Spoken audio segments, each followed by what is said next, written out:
Good morning everyone, ito po ang inyong lingkod, si Pastor Ruel Camia po mula po dito sa Winnipeg, Manitoba, Canada para po sa ating pag-aaral ng salita ng Diyos ngayon pong umaga. Welcome po sa Tinig ng Pag-asa. Mga minamahal kong mga kapatid, may konti po tayong technical problem. I don't know kung nakakarating po sa inyo ng live ito. Hindi ko po ma-share ngayon sa Facebook. I don't know kung anong dahilan. Baka ang Facebook po ang may problema.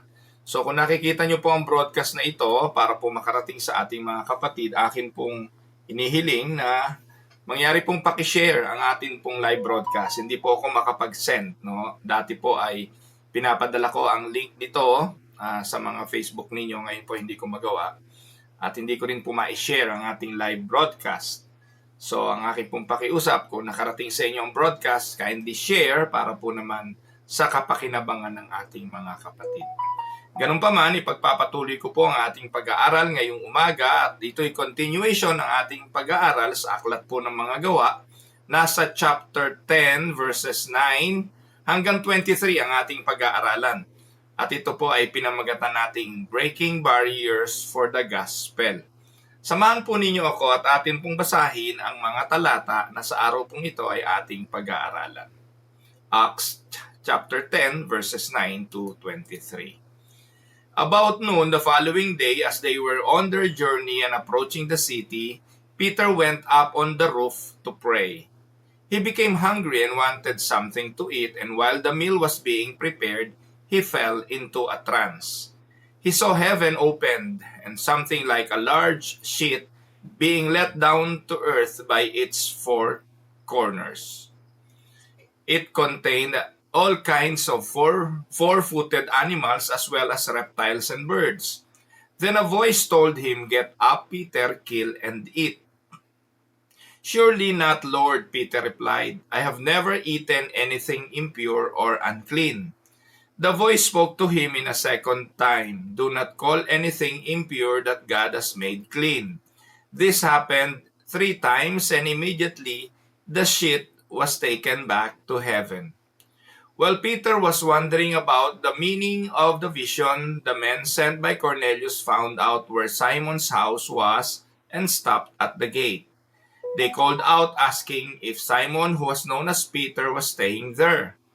While Peter was still thinking about the vision, the Spirit said to him, "Simon, 3 men are looking for you. So get up and go downstairs. Do not hesitate to go with them, for I have sent them." Peter went down and said to the men, "I'm the one you are looking for. Why have you come?" The men replied, "We have come up from Cornelius the centurion. He is a righteous and God-fearing man who is respected by all the Jewish people. A holy angel told him to ask you to come to his house so that he could hear what you have to say." Then Peter invited the men into the house to be his guest. Pagpalain naman ng Panginoon ang pagkabasang ito ng kanyang mga banal na salita na sa araw na ito'y ating pagbubulay-bulayan. Mga minamahal kong mga kapatid sa Tinig ng Pag-asa, the book of Acts shows us how the gospel spread from Jerusalem to Judea, to Samaria, and finally to the ends of the earth. Napakinggan at napanood nyo na marahil ang mga nakalipas nating pag-aaral tungkol dito na kung saan ang kapangyarihan ng Santong Espiritu ay nagtulak sa mga alagad upang humayo at ipangaral ang Ebanghelyo. But it is never without persecution. Alam natin ang nangyari kay Esteban, kung saan sa kanyang pangangaral ay pinapatay. Saksi si Saulo na naging Apostol Pablo sa nangyari kay Esteban. Sa takot ng mga mananampalataya, bunga ng kamatayan ni Esteban, sila'y nangalat at sila'y napunta sa iba't ibang panig ng mundo. Si Felipe nakarating ng Samaria at doon sa Samaria, nakapagministeryo sa isang Eunoko, Etiope. Hindi siya kakulay ng balat, subalit ito ay palatandaan na dahil sa persecution at sa paraan ng Diyos ay nakarating sila sa lugar ng Samaria, which is mga kaaway ng mga Hudyo. At dahil doon, dumagana pa ang Ebanghelyo at maging mga Hudyo Up to this point, most converts were Jews or proselytes. But in Acts chapter 10, kung saan sinimula natin ang pag-aaral ng nakalipas na araw, nakita natin God shatters the wall of separation between the Jews and Gentiles. Sa passage na ating pag-aaralan ngayon, Peter's vision and the arrival of Cornelius' messenger became the turning point in salvation history. Kung titingnan po natin sa ipinakita ng Diyos na vision kay Peter, kung saan siya ipinagpapatay ng Diyos ng mga hayop na bumababa doon sa kumot according to the vision, ayaw ni Peter. Ayaw niya kasi sabi niya, simula pa nung araw, hindi naman siya kumain ng pagkain ipinagbabawal. But take note of this, hindi po ito nangangahulugan ng literal na pagkain, kundi ito ay pagpapakita na ang mga Hudyo o mga Gentile na itinuturing na marumi ng mga Hudyo ay hindi na dapat tanggaping marumi, kundi maging sila ay kabahagi ng pagliligtas ng Diyos. We will consider that note later on. So the text teaches us, una, the gospel is for all nations. Hindi na lamang siya para sa mga Hudyo, lalampas na siya sa Judea, Samaria, hanggang sa buong mundo. Hanggang sa panahon natin ay nakarating nga ito sa inyo at sa akin. So God is the one who are preparing the heart on both sides, both to the preacher and the hearer. Huwag niyong kakalimutan, binigyan ko na to ng reiteration kahapon. Ang naghanda ng puso ni Cornelio para makinig ng Ebanghelyo ay ang Diyos. At ang naghahanda sa puso ni Pedro na mangangaral ng Ebanghelyo ay ang Diyos. So, ibig sabihin, ang nag-o-orchestrate ng kaligtasan ni Numan, walang iba kundi ang Diyos. Barriers of culture and tradition must fall before Christ. Wawasakin ng Diyos ang barrier ng tradisyon, ng kultura at ng maging ibang pananampalataya para sa kanyang kaligtasan. Let us now go to the verse-by-verse exposition. And let us go first to verse 9. Ano po ang sabi ng verse 9? The next day, as they were on their journey and approaching the city, Peter went up on the housetop about the 6th hour to pray. So yung pong sinasabi dyan na maglalakbay, yan yung mga katulong ni Cornelio na kanyang inutusan para puntahan si Peter. At bago sila makarating sa bahay ni Peter, ang kwento po'y, ang sabi, si Pedro'y umakyat sa bubong ng bahay around 6th hour to pray. Ang 6th hour, ayon sa pagkaintindi natin ito po'y unusual prayer o unusual time to pray. Para sa mga Hudyo, dalawa ang mahalagang oras ng pagdadasal. Yung pong alas 9, 9 a.m. at yung 3 p.m. Gagaya po ng tinalakay natin kahapon, si Cornelio, nanalangin siya ng alas 3 ng hapon. So, there are two known time for the Jews to pray. Alas 9 at alas 3 ng hapon. So, ito pong pananalangin na ito ni Peter ay unusual. 6th hour. So, ibig sabihin katanghalian yan. Maaaring alas 12. So, Peter shows devotion in prayer. Sa kanya, hindi na po importante kung kailan ka mananalangin. Hindi na po ito isang ritual katulad ng nakasanayan ng mga Jewish religion na may itinakdalang oras ng pagdadasal.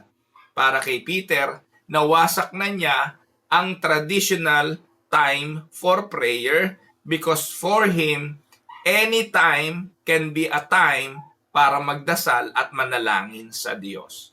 Amen po ba mga kapatid? So ito po yung isang magandang lesson dito. Hindi ka po magdadasal dahil itinakda sa oras ng pagdadasal.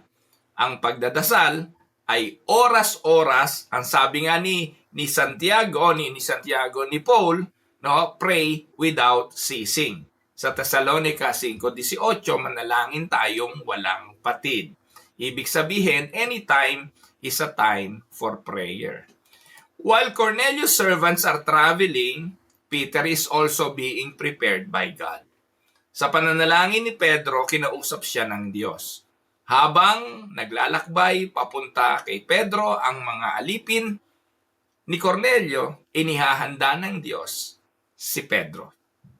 Huwag ninyong kakalimutan mga kapatid, sa ating mga pagdadasal sa Diyos, siya rin ang nagpe-prepare ng kasagutan sa ating mga dasal.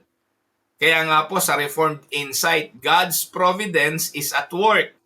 He moves both Cornelius and Peter in perfect timing.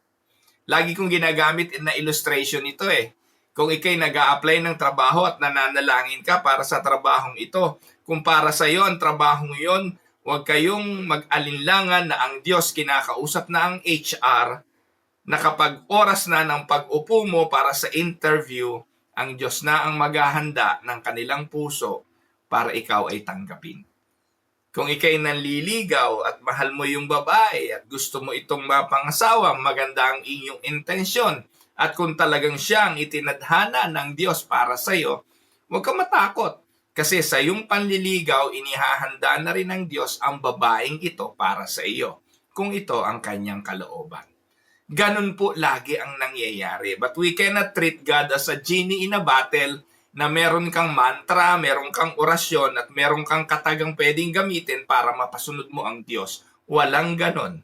Ang ating laging pakiusap sa Diyos ay paninikluhod at paghingi lang ng kanyang kalooban. That will give us the confidence na kapag binanggit natin sa Diyos at ito'y kanyang kalooban, mapangahawakan natin na ito'y magaganap ayon sa kanyang kalooban. Take note mga kapatid, nothing is accidental. Sa plano ng Diyos ng kaligtasan, walang aksidente. Wala pong na-aksidenteng naligtas lang o nakachamba lang sa kaligtasan. Wala pong tsamba sa kaligtasan sa Diyos. Lahat ng ito'y planado at ito ang kanyang palatuntunan. Ano sabi ng Proverbs 16:9? In their hearts, humans plan their course, but the Lord establishes their steps. Huwag niyong kakalimutan, kahit anong gawin natin, kahit anong plano natin, ang Diyos ang siyang nagpapatupad nito. So to illustrate this, think of two trains running on different tracks. Seemingly they are apart, yet God brings them together at the right station. That's what He is doing with Cornelius and Peter. Bagamat magkaibang tren na tumatakbo sa magkabilang riles, pero ang Diyos ang nagpahintulot na sa isang destinasyon, sila ay magtatagpo. Ganoon po ang buhay mga kapatid. Huwag po kayong maniwala na ang mga nangyayari ay naganap lang by chance. Kaya nga hindi tayo naniniwala sa chance. Naniniwala po tayo there is a great God who works in us in everything and it is for our own good. Romans 8:28. Amen? Now let us go to verse 10. Verse 10, and he became hungry and wanted something to eat. But while they were preparing it, he fell into a trance. Ang paliwanag po dyan, sa pagkakataong ito, yung gutom ni Pedro ay ginamit ng Diyos para ihanda ang isang pangitain. At ito'y sa pamamagitan ng pagkain. So this shows God uses even ordinary experiences to teach spiritual lessons. Magandang pagtuunan natin to ng pansin. Yung sitwasyon ni Pedro ay gutom. At ginamit ng Diyos ang pagkakataong ito para magturo sa kanya ng isang napakahalagang lesson. Noong isang araw, kausap ko po ang isang seller sa marketplace. Meron pong ibinebentang isang bagay, no, na kailangan ko, yung wire, no, wires, kwento ko na sa inyo. Isang wire na ginagamit, electrical wire. At it so happened na kailangan ko po ng electrical wire. Nakita ko po, nag-post siya sa Facebook Marketplace at nagtagpo kami para kunin ito. Tapos, makwento po siya, so hindi naman ako nagmamadali. Nakipagkwentuhan pa ako sa kanya. At ang sabi niya, alam mo, sa mundong ito ay napakahirap na ng mundo. Punong-puno ng corruption. Dito sa Canada, pinasok ang bahay mo, pinukpok mo yung pumasok, ikaw pa makukulong. So, yung mga usual na rant ng mga immigrants dito sa Canada. By the way, siya po ay isang black na from Africa na nag-migrate dito sa Winnipeg. 9 years na po siya dito sa Winnipeg. So, sa madaling ang sabi ko naman, alam mo, sa lahat ng mga nangyayari sa mundo, lahat ng ito ay nagaganap dahil pinapahintulutan ito ng Diyos. Kahit na nga sa tingin natin, pinakapangit na experience, kahit na hindi natin naiintindihan, nangyayari ito dahil pinapayagan ng Diyos. At isa pa, meron naman tayong matututunan sa mga karanasan. And then he said, yeah, I believe experience is the best teacher. Pero sa word na yun, nasabi niya, experience is the best teacher, nag-react ako. Sabi ko, you know what? Hindi lahat ng experience ay best teacher. Kasi marami namang tao, continuously na-experience ang isang bagay and yet wala namang natututunan. Kaya tama yung sinasabi ng isang leadership guru, ang sabi niya, evaluated experience is the best teacher. So ang ibig sabihin, only those experiences na pinag-isipan, experiences na inanalyze, experiences na pinagbulay-bulayan, ang pwedeng may matutunan. Kapatid, hindi po ba tama? Minsan sa mga karanasan natin, wala rin naman tayo natututunan. Kasi pinapalampas lang natin ito at kinukonsidera natin ang mga karanasang ito as part of our day-to-day life. Pero wag niyo pong kakalimutan sa kasaysayang ito ni Peter. Ang karanasan na kanyang naranasan during the time na siya'y nagutom ay ginamit ng Diyos bilang oras ng pagtuturo. So, ibig sabihin, sa bawat karanasan ng buhay natin, eskwelahan natin ito sa Diyos. Sa mga pangit na pangyayari, eskwelahan ito ng Diyos. Sa mga magagandang karanasan, eskwelahan ito ng Diyos. Kung anumang sirkumstansya ang inyong pinagdadaanan ngayon, huwag ninyong kalilimutan, paaralan ito ng Diyos at ikaw ay nasa kanyang classroom. Sa oras na ito, God uses the ordinary experience to teach Peter a spiritual lesson. Anong application? Sometimes the things that frustrate us, like hunger, like delays, during the time of waiting, sometimes are moments where God speaks the loudest. Huwag niyo kakalimutan ang mga panahon na kung saan napipikon ka sa buhay dahil sobrang init, o naiinis ka dahil sobrang lamig, o nabubuisit ka dahil tila ubod ng ingay. Napakabilis ng takbo ng mundo. Sa mga sitwasyon na very frustrating, ay madalas mga pagkakataon kung saan mas malakas magsalita ang Diyos. We just need to learn to listen and learn. Amen? And now let's go to verse 11 and verse 12 at i-analyze natin ang itinuturo ng Diyos.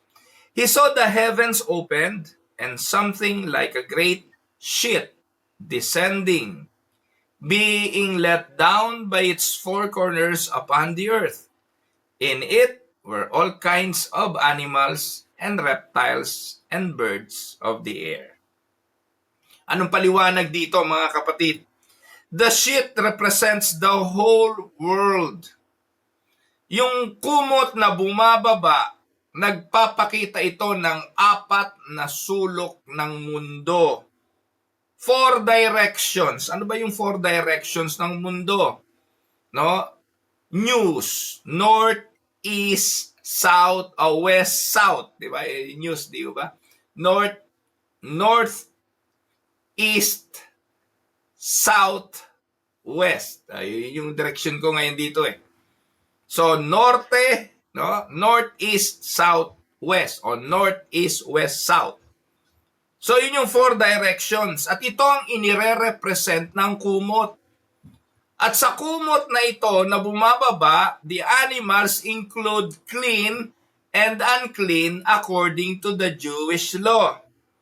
Sa Jewish law, inire-represent na merong mga pagkain na pwede at merong mga hindi. Yung mga pwedeng kainin, yun yung mga hindi biyakang kuko. Yung mga walang kaliskis na isda. Ang mga bawal, yung mga hito, yan, ang daming bawal, paniki, yung mga, ano tawag doon, mga butiki, yung mga pinagbabawal, ang daming bawal sa Jewish tradition of the Old Testament. So God is revealing that the old ceremonial distinction, lahat yon na fulfilled na ni Christ. At dahil na fulfilled na ito ni Christ, wala nang demarcation between the Jews and the Gentiles. Take note mga kapatid, hindi po ba ang mga Samaritano kaaway ng mga Hudyo? Ang mga Samaritano considered marumi. Kapag yung anino ng Samaritano tumapat sa isang Hudyo, ituturing yung Hudyo na marumi sa buong araw at kung hindi siya maliligo, siya ay madumi pa rin. Anino lang yun. Sa pagkakataong ito, gustong ipakita ng Diyos kay Peter, yung four corners ng mundo na binubuo ng lahat ng uri ng tao, malinis o marumi, ay dapat mo nang tanggapin. Yung mga kinukonsidera ng old ceremonial law na marumi ay nilinis na ng dugo. Kaya ang ating paniniwala rito sa mga Reformed, this points to the unity of the covenant of grace. Gentiles are no longer unclean outsiders, but fellow heirs. Katulad natin, tayo pong mga kabilang sa mga hentil, ay kabilang na. Saan? Sa covenant community. Mga tagapagmana na rin tayo. Tayong mga mananampalatayang hentil. So, ito po ang ating makikita. God is revealing that the old ceremonial distinction natupad na kay Christ. Tingnan po ninyo ang sinasabi ng Ephesians 2:14-16. For He Himself is our peace, who has made the two groups one and has destroyed the barrier, the dividing wall of hostility. Ang linaw ng pagtuturo ni Pablo dyan na sabi siya ang ating kapayapaan na pinag-isa ang dalawang grupo na dati winasak at hinati. Nagkaroon ng dividing wall of hostility. Sa verse 15, by setting aside in His flesh the law with its commands and regulations. His purposes was to create in Himself one new humanity out of the two, thus making peace. And in one body to reconcile both to them to God through the cross, by which He put to death their hostility. Ito na yung church. Ito na yung iglesia. Na kung saan, mula sa dalawang tao, mula sa mga Hudyo at sa mga hentil, bumuo siya ng isang katawan. At iyon, ang kanyang katawan, ang iglesia, at si Jesus, ang ulo nito. Kaya sa verse 13, ang sabi ng tinig, rise, Peter, kill, and eat. Ang paliwanag po dito mga kapatid, God commands Peter to break Jewish dietary boundaries. Take note, this is not just about food, but about people. Madalas ginagamit dito ng mga pastor, ayan pwede nang kainin kahit ano, kaya ang dugo, pwede nang kainin, ang karne, ang baboy, lahat pwede na. Yes, kasi wala na pong dietary boundaries. Lahat ng nabibili sa pamilihang bayan, kahit anong nandun, pwede mong kainin. Basta pagkain, hindi ang lason. Basta pagkain at ibinebenta, pwede na. Wala nang issue yan. Hindi na makapagpaparumi sa iyo yun. Kahit nga yung mga butiki na kinakain ng iba, kagaykay o tipaklong, kung ano man, hindi na yun makakaapekto sa iyong kaligtasan. Yes, maybe bawal sa iyong kalusugan dahil hypertensive ka, diabetic ka, yun na lang ang epekto nun. Pero when it comes to spirituality, wala na tong epekto. But take note, Peter did not, God did not intend Peter to just look on the food. Hindi lang food ang usapan dito, but people. Ano po? This is not just about food, but about people. The wall of separation is being removed. The wall between Jews and Gentile. Kaya nga, bilang illustration, imagine a lifelong vegetarian suddenly told by God to eat meat. That's how shocking this command was to Peter. When it comes to food. No? Nasanay siya, hindi naman siya kumakain ng baboy, pero this time, sabi ng Diyos, Peter, magpatay, kakainin mo. Kaya, walang question, ano magiging sagot ni Peter dyan sa verse 14? Sabi po sa verse 14, but Peter said, by no means, Lord, for I have never eaten anything that is common or unclean. So, ang paliwanag dito, pumalag si Pedro. He's still trapped in tradition. Kaya kung familiar kayo sa aklat ng mga Galatia, no? If you are familiar with Galatians, yung mga Galatians po, especially yung mga taga-Antioque, ay mga hintil ang mga mananampalataya doon. Kaya yung missionary journey ni Paul at ni Barnabas, nang sila'y nakapangaral sa Antioque, doon po sa Galatia, ay mga hintil ang dinatna nila roon. At itong mga hintil na ito, may sariling dietary preference. Kumakain sila ng mga pagkain hindi kinakain ng mga Hudyo. Na dumalo si Peter sa Antioque, ano ginawa ni Peter? Nakipag-fellowship siya kasi naturuan na siya na dyan ng Diyos eh. Naturuan na siya na tanggapin si Cornelio bilang kahit hentil ay bahagi ng kapatiran. If we are fast forward. Pero makikita natin, nung dumalo si Peter sa Antioque, nakikain siya, nakisalo siya sa mga hentil. At kanyang kinain kung ano yung mga kinakain ng mga taga-Antioque.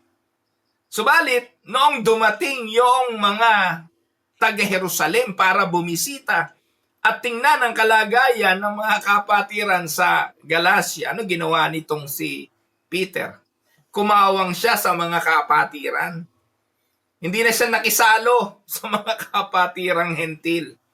Kaya galit na galit si Paul. Kaya nagkaroon sila ng heated argument. Sinabi ni Pablo kay Peter, napaka-ipokrito mo eh. Nung wala yung mga taga-Jerusalem na yan, nakakasalo ka, nakikikain ka. Pero ngayon dumating yung mga yan, bigla kang kumawang. That is hypocrisy. Ano po?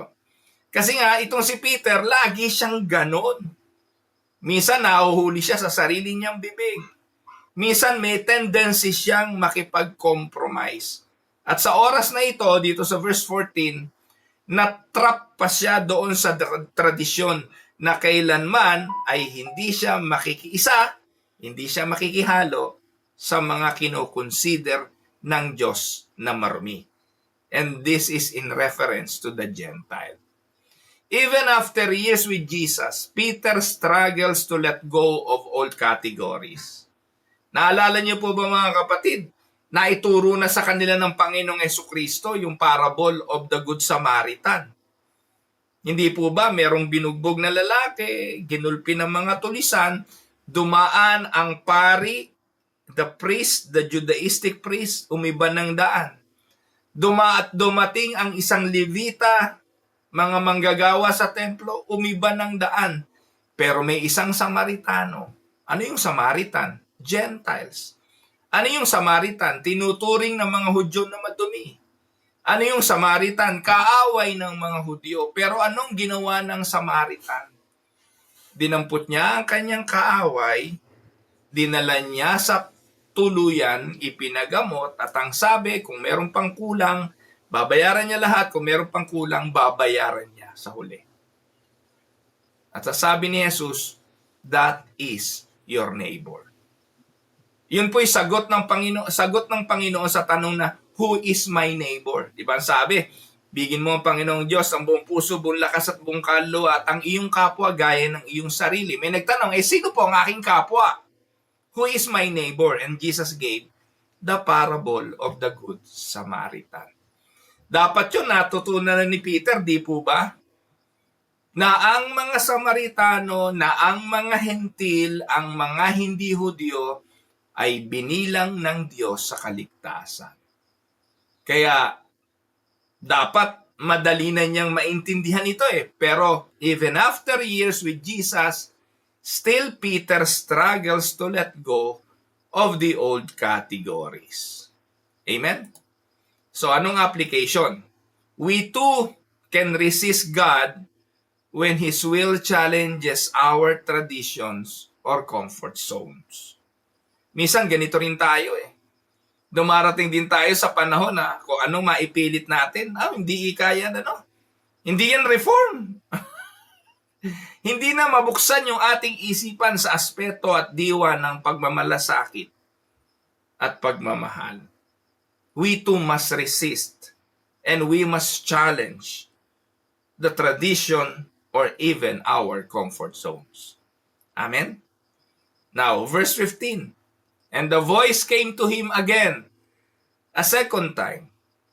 What God has made clean, do not call common. Ang paliwanag, God declares His sovereign right to cleanse. Ang may kapangyarihang maglinis, hindi tayo. Ang may kapangyarihang maglinis, hindi yung tao. Ang may kapangyarihang maglinis ay walang iba, kundi ang Diyos.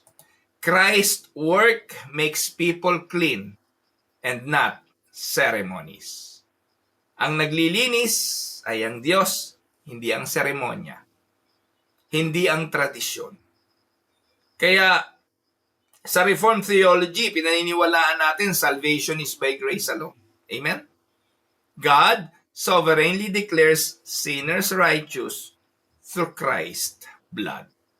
Hindi dahil siya mabait, hindi dahil nabautismo siya sa simbahan, hindi dahil doon na siya pinanganak, hindi. Ang kaligtasan ay biyaya ng Diyos. Hindi dahil merong matuwid sa atin. Huwag niyong kalimutan, this is the second time. The voice came to him a second time. What God has made clean, do not call common. Let's go to verse 16. This happened 3 times, and the things was taken up at once to heaven. Typical Peter. Not only once, twice, but 3 times. Si Pedro ay laging nasa ikatlo. Pagpapakita, marahil na talagang ganon katigas ang ulo nitong si Peter Kailangan pa ulit-ulit. Repetition emphasizes certainty. You know that Peter denied the Lord 3 times. At bago umakyat sa langit ang Panginoon, tinanong si Peter, "Do you love me, Peter?" 3 times. At sa pagkakataong ito, again, inuutusan ng Diyos si Peter at 3 times. Just as Peter denied Christ 3 times, now God shows him 3 times that His plan is unshakable. Mga kapatid, gaano ba tayo katigas din? Katulad ba ni Pedro? Like a parent repeating a truth to a child until it sinks into the child. God patiently repeats His lesson to Peter. Paulit-ulit. Inulit-ulit ng Diyos.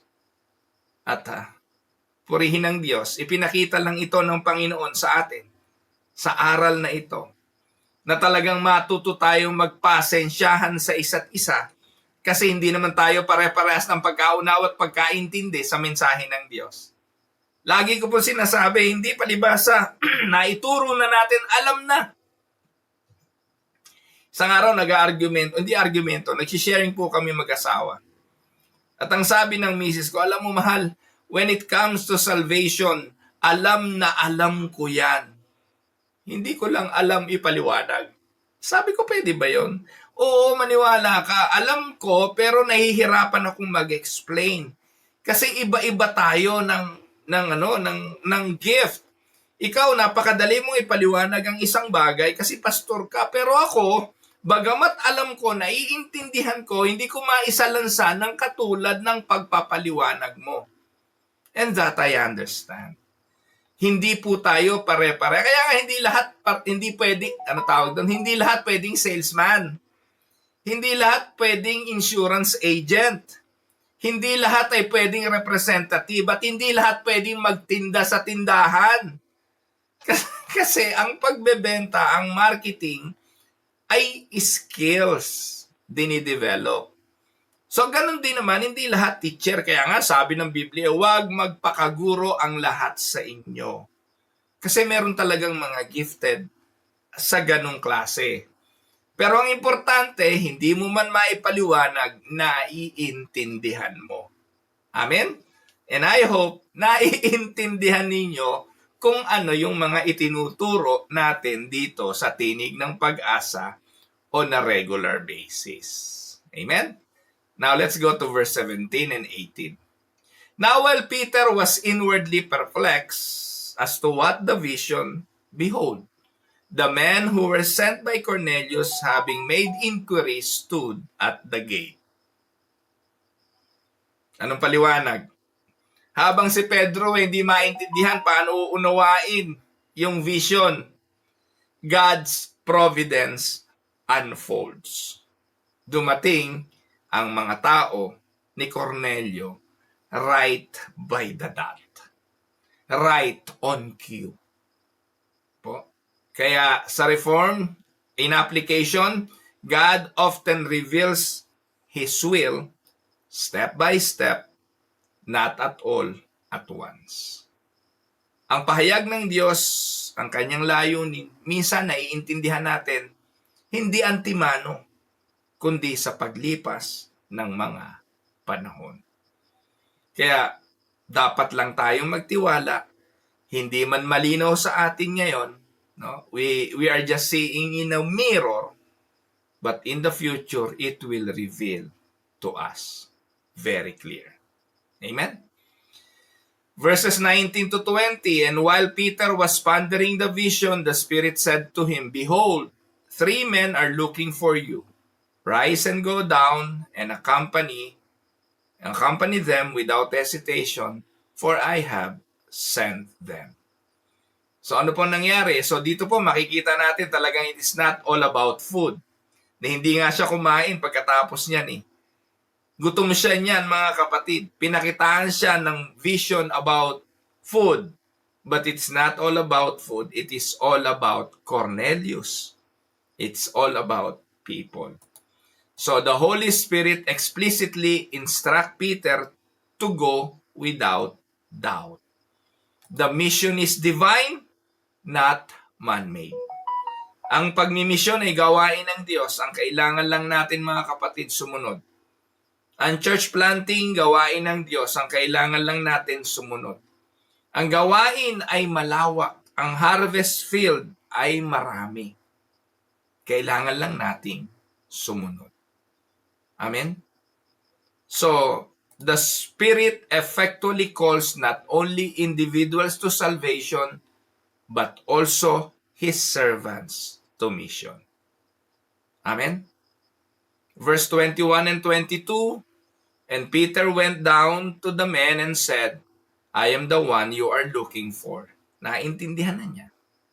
And they said, Cornelius, a centurion, was directed by a holy angel to send for you. Cornelius' men confirmed the divine appointment. Cornelius is described as just, God-fearing, and respected. Yet, kagaya ng ating pinag-aralan kahapon, kailangan niya ng ebanghelyo, kailangan niya itong marinig, at kailangang maipaliwanag sa kanya. So, bilang application, good works and morality cannot save. Even a devout, generous man like Cornelius also needs Christ. Amen? At bilang huling talata, verse 23, so he invited them to be his guest. The next day he rose and went away with them. And some of the brothers from Joppa accompanied him. Paliwanag, this is a huge Jews considered Gentile unclean. Yet Peter welcomes them into his home. What happened here is such an exemplary things. Why? Mga hentil ang dumating sa bahay ni Pedro. Hindi nga niya bahay yun eh. Bahay yun ni Simon na tanner. And yet, pinapasok sila ni Peter. Mga unclean men to be considered in the Jewish tradition. Yet Peter welcomes them into the house. Palatandaan, at this point, naintindihan na ni Pedro ang mensahe ng bumababang kumot. The gospel is breaking barriers like a long locked door being finally opened. Peter's hospitality shows the wall is coming down. Amen, mga kapatid? Now, bilang example, and to illustrate in a modern application, sometimes churches avoid people different from them. Immigrants, poor, or those with messy lives. Iniiwasan natin ang mga madudumi, iniiwasan natin ang mga hindi kaaya-aya, iniiwasan natin ang mga may bisyo, iniiwasan natin ang ibang kulay, iniiwasan natin ang mga taong hindi natin kaparehas. But God calls us to break barriers. Amen? May isang kwento ng misyonero na nagngangalang William Carey. He went to India. Many Christians thought it was impossible to reach the heathens or yung mga kinukonsidera, tinuturing na mga maruruming tao. Kasi literally, ang India, mga kapatid, when it comes to food, talaga namang mekos-mekos yan.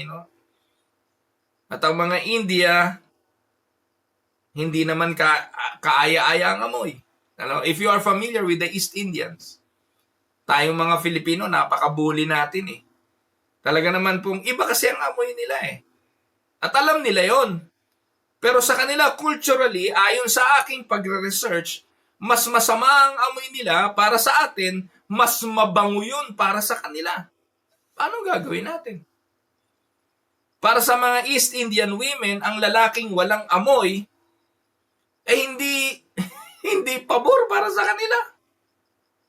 Kaya mas masangsang ang amoy, mas okay sa kanila. Yan ang totoo. Tanungin nyo sila. Kaya kung tayo ang pupunta doon at ang amoy natin, amoy pabango, mabaho tayo sa kanila. Kaya nang si William Carey went to India, sabi ng mga mananampalataya, you are just wasting your time. But the gospel broke cultural walls. You were able to establish churches, Christian churches in India. Just like what happened in Acts chapter 10. Amen? Kaya believe ako doon sa mga missionaries who goes extra miles. Pumupunta sa mga bayan-bayan, sa mga lugar kung saan ayaw puntahan ng iba. Now, for a reflection questions, gamitin natin sa pag-aaral natin. 1. Main lessons. Let me show you some lessons. 1. God prepares both the preacher and the hearer. Peter and Cornelius. 2. The gospel crosses cultural barriers. No one is unclean whom God calls. Amen? And 3. Tradition must bow to God's word and spirit. And the last, providence is precise. God works on both ends of the mission. God works to the preacher, and God works to the hearer. Mission and preaching of the gospel is God's work. Amen? Now, for the reflection questions, number 1, are there people or groups we unconsciously treat as unclean or unworthy of the gospel? Tayo na nandito sa Canada, mga Filipino sa Manitoba, sa Winnipeg, sa Alberta, o saan man parte ng mundo. Yung mga native, do we consider them unclean? Unworthy? Do we consider them as wala nang pag-asang magbago? Or maybe we are treating the gospel like Peter did before. Second, how has God been preparing both you and someone else for a gospel encounter? And third, do we let tradition or personal comfort stand in the way of obeying God's call? Mga minamahal kong mga kapatid, ito po ang mensahe ng Acts chapter 10 verses 9 to 23. Saglit tayo manalangin. Our sovereign Lord, we come to you today thanking you that in Christ you have broken down the dividing wall of hostility and made us one family in your Son. Father, forgive us for when we resist your leading because of our traditions or fears. Give us the courage of Peter to go where you send us and to welcome those whom you call. Help us, O Lord, to see no one as unclean, but to proclaim Christ to all people for your glory and salvation of the nation. I am praying for my brothers and sisters listening to me right now. Bless them, Lord, and continuously enrich us, strengthen us, and make us mature in our walk in you. This is our prayer in Jesus' mighty name. Amen and amen. Ito po ang inyong lingkod, si Pastor Ruel. God bless everyone.